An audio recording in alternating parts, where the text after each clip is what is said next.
Hello friends, welcome to secret of சமையல். இன்னைக்கு நம்மளோட சேனல்ல நாம பார்க்க போறது ஒரு செம இன்ட்ரெஸ்டிங்கான சாம்பார் ரெசிபி. இது வந்துட்டு ஹோட்டல் ஸ்டைல்ல பருப்பே போடாம சூப்பரான சாம்பார் எப்படி செய்யலாம் அப்படின்னு பார்க்க போறோம். இந்த சாம்பார் வந்து இட்லி, தோசை, பொங்கல், ரைஸ் எல்லாத்துக்கூடயும் செம்ம டேஸ்டியா இருக்கும். பருப்பு போடல அப்படின்னு சொன்னா கூட யாரும் நம்ப மாட்டாங்க.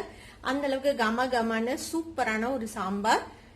வீடியோக்குள்ள போறதுக்கு முன்னாடி நீங்க என்னோட சேனலுக்கு இப்பதான் முதல் முறையா வரீங்கன்னா வீடியோ கீழே இருக்கிற சப்ஸ்கிரைப் பட்டனை மறக்காம பிரஸ் பண்ணிக்கோங்க. பக்கத்துல இருக்கிற நோட்டிபிகேஷன் பெல்லையும் மறக்காம கிளிக் பண்ணிக்கோங்க. அப்பதான் என்னோட ஃபியூச்சர் நோட்டிபிகேஷன்ஸ் உங்களுக்கு உடனே வந்து சேரும். சரி வாங்க, இப்போ இந்த டேஸ்டியான பருப்பு போடாத சாம்பார் எப்படி செய்யலாம் அப்படின்னு பார்க்கலாம். ஒரு குக்கர் எடுத்துக்கோங்க. இதுல வந்துட்டு ஒரு 2 பெரிய தக்காளியை இந்த மாதிரி ரஃபா சாப் பண்ணி வச்சிருக்கேன். கொஞ்சமா பெரிய வெங்காயத்தை நறுக்கி வச்சிருக்கேன். ஒரே ஒரு பச்சை மிளகாய் எடுத்து வச்சிருக்கேன். இதை வந்துட்டு இதுல சேர்த்திக்கலாம். இது கூட சாம்பார் பொடி ஒரு 2 டீஸ்பூன் அளவுக்கு சேர்த்திக்கலாம். இதுல ஒரு கப் அளவுக்கு தண்ணி சேர்த்திக்கலாம். இது என்ன பண்ண போறோம்னா, நம்ம அடுப்புல வச்சு ஒரு 3 விசிலுக்கு இதை வேக வைக்க போறோம். இப்ப இந்த குக்கரை மூடி நம்ம வந்துட்டு ஒரு 3 விசில் நம்ம இதை வேக வச்சுக்கலாம். இப்ப பாத்தீங்கன்னா 3 விசில் விட்டு ஆஃப் பண்ணியாச்சு. நல்லா வெந்துச்சு நம்ம போட்ட இன்கிரீடியன்ஸ் எல்லாம். இப்ப இதை வந்துட்டு நம்ம அந்த தண்ணியில இருந்து வடிச்சு ஒரு மிக்சி ஜாருக்கு மாத்திடலாம்.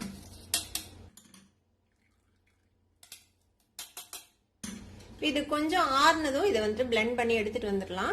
இப்ப பாத்தீங்கன்னா நல்லா அரைச்சாச்சு. இப்ப அதுலயே வந்துட்டு இந்த வேக வச்ச தண்ணி இருக்குல்ல, அந்த தண்ணி இதுலயே சேர்த்து மிக்ஸ் பண்ணிடுங்க. திருப்பியும் குக்கர் அடுப்புல வச்சிருக்கேன். இதுல வந்துட்டு ஒரு 2 டீஸ்பூன் எண்ணெய் விட்டுக்கலாம். கூடவே ஒரு டீஸ்பூன் அளவுக்கு நெய் போட்டுக்கோங்க. எண்ணெயும் நெய்யும் சூடானதும் ஒரு 1/4 டீஸ்பூன் சீரகம், ஒரு 4 வெந்தயம், கொஞ்சமா கடுகு எடுத்து வச்சிருக்கேன். அதை சேர்த்துக்கலாம். கடுகு சீரகம் பொரிஞ்சிச்சு. இப்ப இதுல வந்துட்டு ஒரு வரமிளகாய், கொஞ்சமா பூண்டு, ஒரு 7-8 பல் பூண்டு உரிச்சு வச்சிருக்கேன். அதையும் சேர்த்துக்கலாம். கூடவே கொஞ்சமா சின்ன வெங்காயத்தை ரெண்டா நறுக்கி வச்சிருக்கேன். அதையும் சேர்த்துக்கோங்க. சின்ன வெங்காயம் இல்லைன்னா பெரிய வெங்காயம் சேர்த்துக்கலாம்.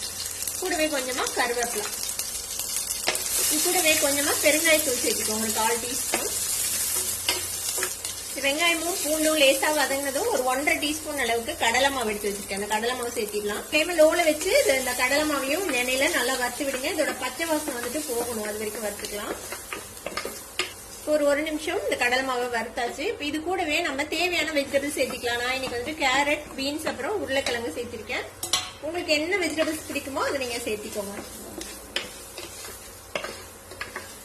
இது கூடவே நம்ம கொஞ்சமா மஞ்சள் தூள் சேர்த்திக்கலாம். ஒரு 1/4 டீஸ்பூன் மஞ்சள் பொடி இதையும் சேர்த்து இதோட வதக்கி விட்டுருங்க. இப்ப இது கூடவே நம்ம அரைச்சு வச்சிருக்கோம்ல, இந்த தக்காளி வெங்காயம் வேக வச்ச விழுது, அந்த விழுது இது சேர்த்திக்கலாம். இந்த ஸ்டேஜ்ல இன்னொரு 2 டீஸ்பூன் சாம்பார் பொடி சேர்த்திக்கோங்க. பெரிய நெல்லிக்காய் அளவுக்கு புளி கரைச்சு வச்சிருக்கேன். அந்த புளி தண்ணியை விட்டுடலாம். சாம்பாருக்கு தேவையான அளவுக்கு உப்பு சேர்த்திக்கோங்க. இது கூட ஒரு டீஸ்பூன் வெல்லம் சேர்த்திக்கலாம். நல்லா மிக்ஸ் பண்ணி விடுங்க. இப்ப இதுல நம்ம வந்துட்டு கடலை மாவு சேர்த்திருக்கோம்ல, அதனால திக்காகும். தேவைப்பட்டா இன்னும் கொஞ்சம் தண்ணி சேர்த்திக்கலாம். அதுல கன்சிஸ்டன்சி உங்களுக்கு எப்படி வேணுமோ அந்த மாதிரி பார்த்து சேர்த்திக்கோங்க. உங்களுக்கு கொஞ்சம் திக்கான சாம்பார் வேணுமா இல்ல தண்ணி சாம்பார் வேணுமா பார்த்து நீங்க தண்ணி சேர்த்திக்கோங்க. நான் இதுல இன்னும் கொஞ்சம் தண்ணி சேர்த்துறேன், ஒரு 1/4 கப் அளவுக்கு தண்ணி. இப்ப என்ன செய்யலாம்னா, திருப்பி குக்கரை மூடி ஒரே ஒரு விசில் விடலாம். இந்த காயெல்லாம் வேகணும்ல, அதுக்காக வேண்டி ஒரே ஒரு விசில் விட்டு நம்ம ஆஃப் பண்ணிடலாம். இப்போ ஒரு விசில் விட்டு ஆஃப் பண்ணியாச்சு. நம்ம ஓபன் பண்ணி பார்ப்போம். பாருங்க, பாத்தீங்கன்னா தெரியும், சூப்பரா நம்மளோட சாம்பார் ரெடி ஆயிடுச்சு. இது பருப்பு போடாத சாம்பார் அப்படின்னு சொன்னா கூட யாரும் நம்ப மாட்டாங்க. சூப்பரா மனம் ஊரையே தூக்கும். இப்போ இதுல நம்ம கொஞ்சம் நிறைய கொத்தமல்லி தலை நறுக்கி சேர்த்திக்கலாம். அவ்வளவுதான், ஒரு மிக்ஸ் பண்ணி நம்ம சர்வ் பண்ண வேண்டியதான். நம்மளோட சூப்பரான சாம்பார் இப்ப ரெடி ஆயிடுச்சு. இதை வந்துட்டு இட்லி, தோசை, ரைஸ், பொங்கல் எது கூட வேணாலும் நீங்க வச்சு என்ஜாய் பண்ணுங்க. கண்டிப்பா ட்ரை பண்ணி பாருங்க. ட்ரை பண்ணி பார்த்து எப்படி இருந்தது அப்படின்னு கமெண்ட்ஸ்ல ஃபீட்பேக் கொடுங்க. வீடியோ உங்களுக்கு பிடிச்சிருந்ததுன்னா சப்ஸ்கிரைப் பண்ணுங்க. பக்கத்துல இருக்க பெல் ஐகானை கிளிக் பண்ணுங்க. அப்ப என்னோட ஃபியூச்சர் நோட்டிபிகேஷன்ஸ் உங்களுக்கு உடனே வந்து சேரும். லைக் பண்ணுங்க, ஷேர் பண்ணுங்க. தேங்க்யூ ஃபார் வாட்சிங் வீடியோ வியூவர்ஸ். Bye by.